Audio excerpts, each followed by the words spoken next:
Indira Jha, Dilshad colony ward 88 निगम पार्षद। 2017 से 5 साल तक का कार्यकाल बतौर निगम पार्षद इंदिरा झा आज हमारे बीच मौजूद थी। उन्होंने बताया कि पिछले 5 साल में उन्होंने बहुत सारे कार्य किए। हमारे संवाददाता ने निगम पार्षद से की बात। तो मैम, मैं आपका स्वागत करती हूँ हमारे न्यूज़ चैनल जनस्प्रीति में। आपने अपने 5 साल के कार्यकाल के दौरान क्या क्या विकास किया और आपकी क्या क्या उपलब्धियाँ रहीं?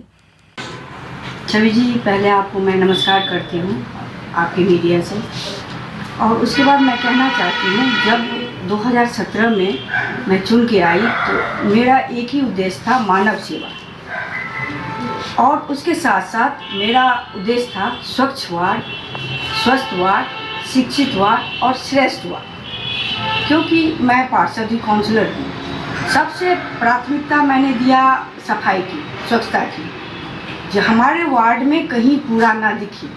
पहला उद्देश्य मेरा यही रहा। इसी पे हमने तन मन से 24 घंटे, आपको बता दूं, मैं सोती हूँ तो मोबाइल भी अपने सिर में ही रखती हूँ, जो कहीं से कोई रात चाहे 12 बजे, 3 बजे या 4 बजे कभी भी कॉल आए तो मैं फ़ोन उठा के जनता को, नागरिक का सेवा करूँ।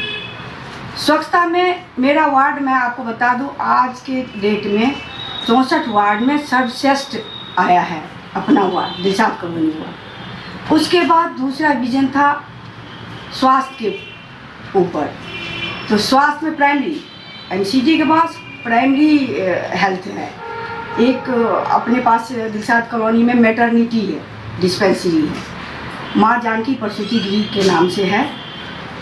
वहाँ मैं महिला पार्षद हूँ, तो मैं उस डिस्पेंसरी में अंदर जाती हूँ।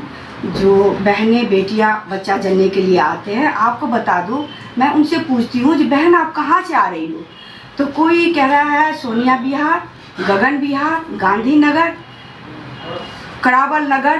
तो मैं उन सब से पूछती हूँ कि बहन आप इतनी दूर से यहाँ क्यों आई हो, ये छोटा सा डिस्पेंसरी है, अस्पताल नहीं है। तो उनका कहना होता है कि मैडम, जो सुविधा बड़े अस्पताल में नहीं है वो सुविधा आपके डिस्पेंसरी में है। अच्छे डॉक्टर हैं, अच्छे देखभाल करते हैं, दवाई टाइम से देते हैं, तो और क्या चाहिए।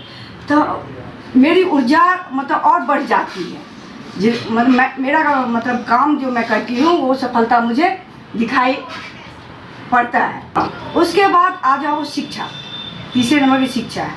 आपको बता दूँ, मेरे पास 3 बिल्डिंगें हैं स्कूल की, नगर निगम के स्कूल की, और 6 मतलब डबल पालियाँ चलती है, तो 6 पालियाँ चलती हैं। तो 6 नंबर 1 है हमारा स्कूल। उसके बाद प्रतिभा विकास विद्यालय है दिलशाद कॉलोनी में। आज के डेट में मॉडल स्कूल बन गया है, बच्चे मॉडल स्कूल, और उसमें स्मार्ट बोर्ड से पढ़ाई होता है। जो हम DPS, हाँ, स्मार्ट बोर्ड से पढ़ाई होता है, स्मार्ट क्लासें चलती है। जो हम पब्लिक स्कूल DPS को भी पीछे छोड़ दिया है। मतलब जितने सेक्शन हैं, नर्सरी से लेकर और 5th तक, हर सेक्शन में इंग्लिश मीडियम पढ़ाई होता है।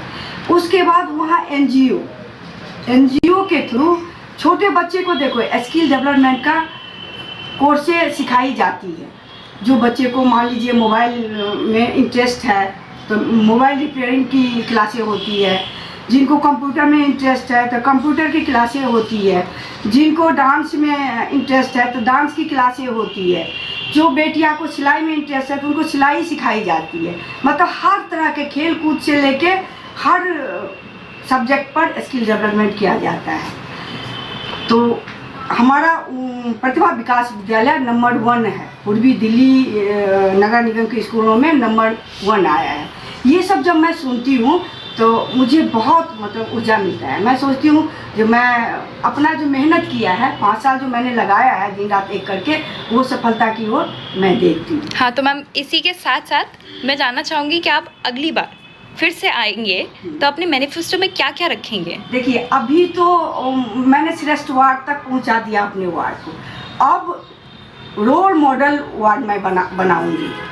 जो कमियां मुझे दिखाई पड़ेगा, जैसे मैंने बताया, जो मैंने पार्कों में भी 5 जिम लगाया है, जो कि मेरा ये है जो पब्लिक बच्चा जो है इधर उधर ना जाके उसमें मुफ्त में अपना शरीर स्वस्थ रखे। बहनें हमारी जो बुजुर्ग माताएं हैं, बहनें हैं, वो भी अपना स्वास्थ्य लाभ फ्री में ले, बिना पैसे की। भाइयों जो हमारे हैं वो भी अपना लाभ ले। तो इस तरह यहाँ तक तो मैं आ चुकी हूँ। उसके बाद रोल मॉडल बनाऊंगी। जहाँ जो कमियाँ मुझे लगेगी मैं अपना वार्ड दक्षिणी दिल्ली की तरह आगे ऊपर से ऊपर लेके जाऊंगी। जो रोल मॉडल मैंने क्या दिया ना, एक शब्द में रोल मॉडल मैं बनाऊंगी अपना वार्ड। मेरा यही उद्देश्य के साथ मैं आगे काम करूंगी। इसको मैम बीजेपी पार्टी ने स्लोगन लगा रखे हैं जगह जगह पर, गली गली में ठेके, हर नुक्कड़ पर शराब, ये कैसे दिल्ली बना रहे केजरीवाल। तो जब ये स्लोगन बीजेपी ने लगा के रखे हुए हैं हर एक जगह, आम महिलाओं को बहुत दिक्कतें झेलनी पड़ रही हैं शराब के चलते, शराब बिक्री होने के चलते। तो आप इस पर क्या राय रख सकती हैं अपनी? काम भी कर चुकी हूँ छवि जी।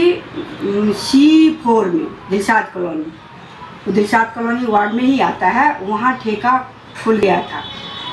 तो वहाँ की बहनें के साथ मिलकर वो ठेका को मैंने बंद करवा दिया, क्योंकि मैं नहीं चाहती हूँ कि हमारी बहनें परेशान हो। मैंने देखा है मतलब कितने घर में एक भी जेंट्स नहीं है जो कमाने वाला, जो बच्चे को लालन पालन हो। बहनें रह गई है, बच्चे रह गए हैं, जेंट्स चले गए शराब की लत से। तो आम आदमी पार्टी की दिल्ली के मुख्यमंत्री केजरीवाल जी को तो काम ही यही है, जो युवा लड़के हो या लड़की हो, सबको नशा में धकेला जाए। जो कोई रोजगार नहीं उनको दे रहे हैं, ना स्कूल की शिक्षा अच्छे कर रहे हैं, ना हेल्थ बड़े अस्पताल बड़े। उनका था विजन क्या था, जो हम बड़े स्कूल बनाएंगे, बड़ा अस्पताल बनाएंगे। न एक स्कूल बना, न एक अस्पताल बना, केवल जगह जगह शराब का ठेका खोल रहे हैं और एक के साथ एक फ्री दे रहे हैं। फ्री की आदत इसलिए डाल रहे हैं जो युवा वर्ग मतलब फ्री के चक्कर में पीना शुरू करेंगे और उसके बाद कुछ दिन के बाद वो डबल रेट कर देंगे, क्योंकि बच्चे लत पकड़ लेंगे, युवा वर्ग लत पकड़ लेंगे, तो उनको रहा नहीं जाएगा।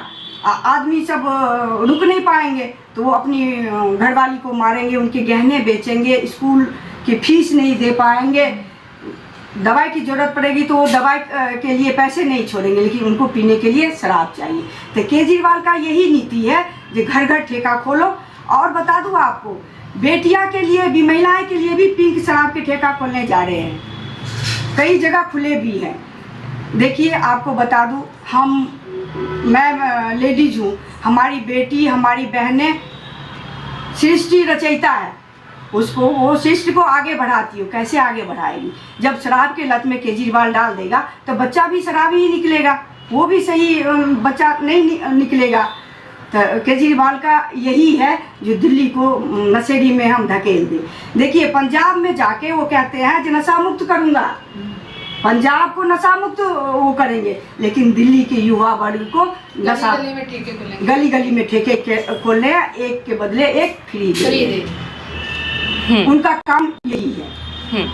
तो मैम मैं जानना चाहूँगी कि ये जगह जगह पे सड़क का मुद्दा मैंने उठाया था अभी थोड़ी देर पहले, कि जो सड़कें हैं हर जगह पे चरमरासी गई हैं, टूट गई हैं, जगह जगह पे गड्ढे हैं, लोग जाते हैं, इसी की वजह से एक्सीडेंट वगैरह हो जाते हैं।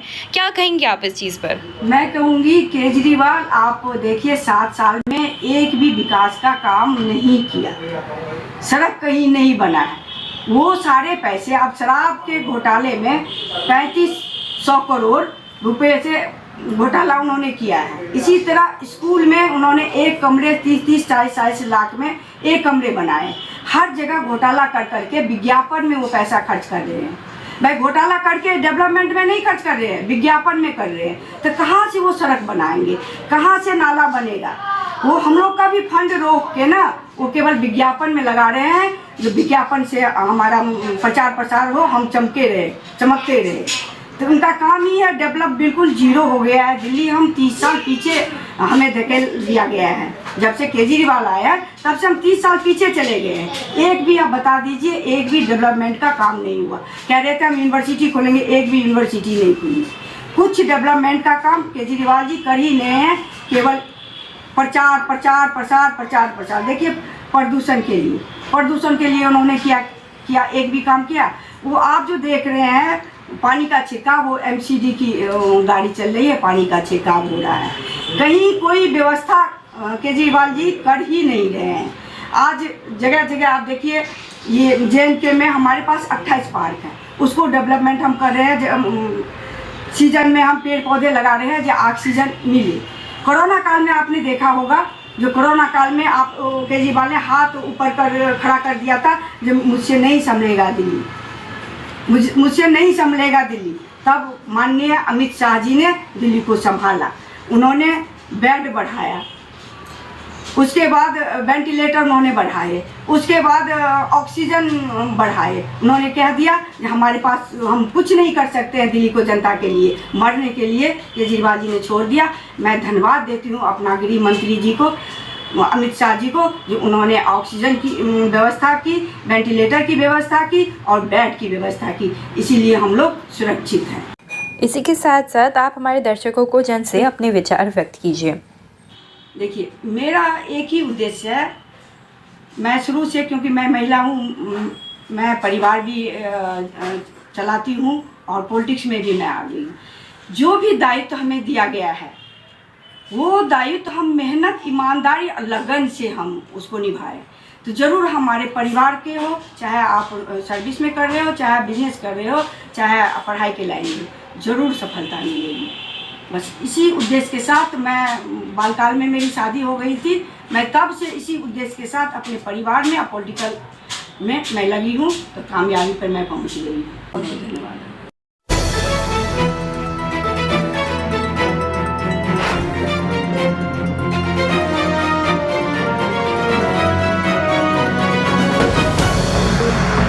Thank you.